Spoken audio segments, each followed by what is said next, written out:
આપણે આગળ વધીશું. 5મો જ પાઠ 2 ભાગમાં મેં એને વહેંચી દીધો છે. એ જ પાઠ છે, એમાં આગળ વધીએ છીએ હવે આપણે. The greatest danger of pyrotechnics is that it deals with fire. પાયરોટેકનિકનું સૌથી મોટું જોખમ એ છે કે તેમાં અગ્નિ સાથે કામ કરવાનું હોય છે. The industry is notorious for its accidents, whether in the USA, Japan or India. Bharat હોય, જાપાન હોય કે અમેરિકા હોય, યુએસએ એટલે અમેરિકા હોય, આ ઉદ્યોગ જે છે ઇન્ડસ્ટ્રી એ અકસ્માતો માટે કુખ્યાત છે. નોટોરિયસ લખ્યું છે ને, કુખ્યાત. આપણે કેમ કે કુખ્યાત ગુંડો પકડાણો, એને ઇંગ્લિશમાં નોટોરિયસ ડેકોઇટ કહેવાય. એ કુખ્યાત છે શેના માટે? તો કે અકસ્માતો માટે.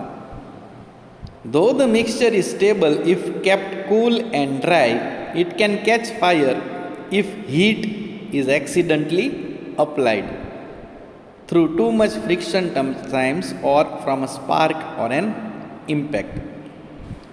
જો આ મિશ્રણ ઠંડુ અને સૂકું જો રાખવામાં આવે ને તો તે સુરક્ષિત પણ છે. પણ જો કોઈક વાર વધુ પડતું ઘર્ષણ થઈ જાય અથવા તણખાથી અથવા અથડાવાથી આકસ્મિક રીતે જો ગરમી ઉત્પન્ન થઈ ગઈ તો ભડાકા ચાલુ થઈ જાય છે.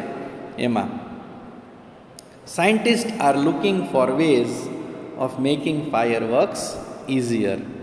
અને વૈજ્ઞાનિકો છે એ ફટાકડાઓને કેવી રીતે વધુ સુરક્ષિત બનાવવા એના પ્રયત્નોમાં હંમેશા એ ચાલુ જ છે.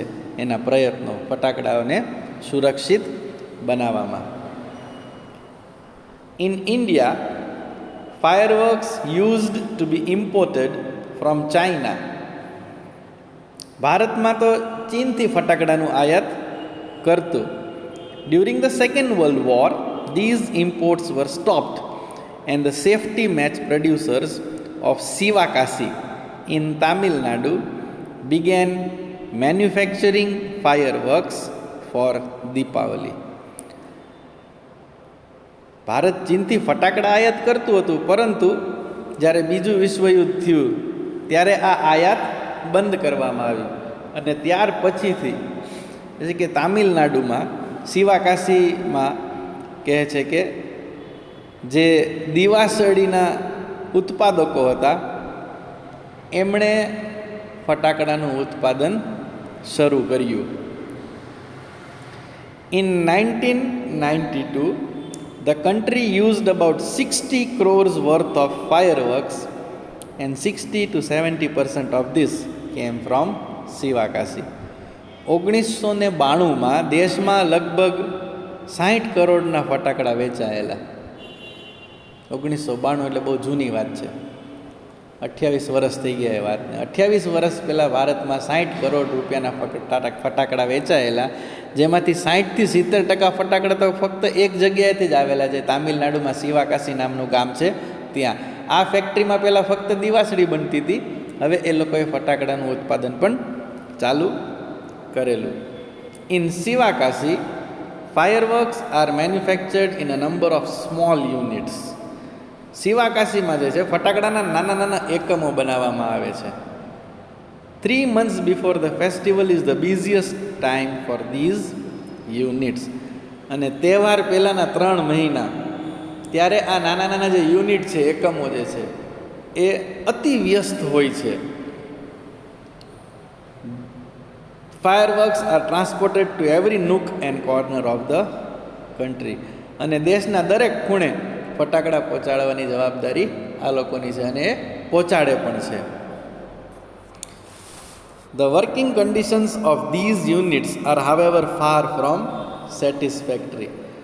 પણ આ એકમો જે છે એમાં કામ કરવાની પરિસ્થિતિ બહુ સંતોષજનક નથી. There are very few testing facilities for quality or uniformity and hardly any safety measures in force. એ કહે છે કે આ એકમો જે છે એમાં એમની ગુણવત્તા અથવા એક સરખું ધોરણ જાળવવા માટેની ચકાસણીની સાધન સામગ્રી ખૂબ ઓછી છે અને સેફટી મેજર્સ તો કાંઈ છે જ નહીં. સેફટી મેજર્સ એટલે કે ભાઈ સુરક્ષા લગભગ નહીવત છે અહીંયા. This is why we hear of accidents in Sivakasi year after year.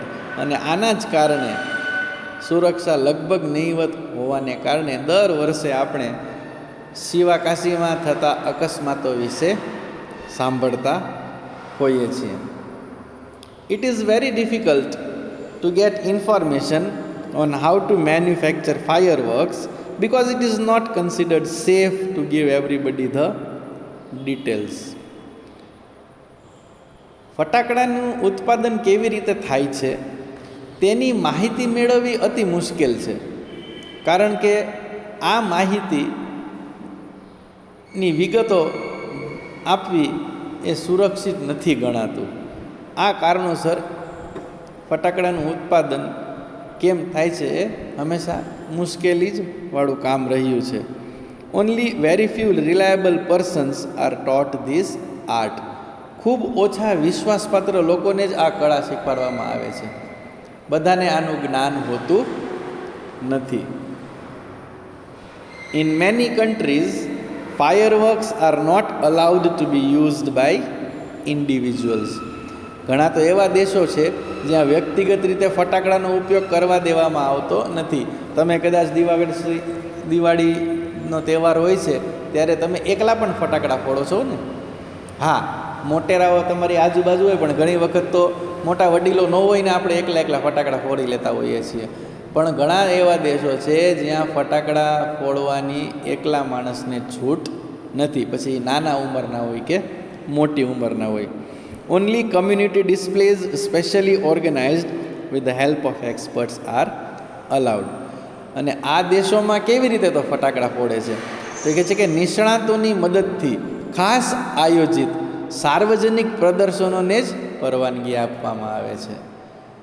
એકલા કોઈ નહીં ફોડે, જોવા આવે લોકો, પણ ત્યાં નિષ્ણાંતોની મદદથી ખાસ આયોજન કરવામાં આવે છે, જેને સાર્વજનિક પ્રદર્શન કહે છે, કમ્યુનિટી ડિસ્પ્લે, જ્યાં નિષ્ણાંતો ફટાકડા ફોડતા હોય છે.